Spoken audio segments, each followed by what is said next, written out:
na pag-ibig,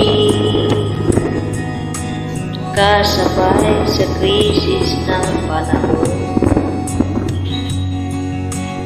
Mahalaga ng piso,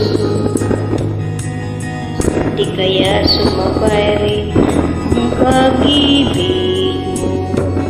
Dati-dati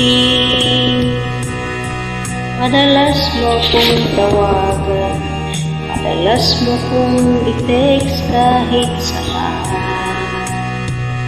Ngayon hindi na, alam mo miss na miss kita.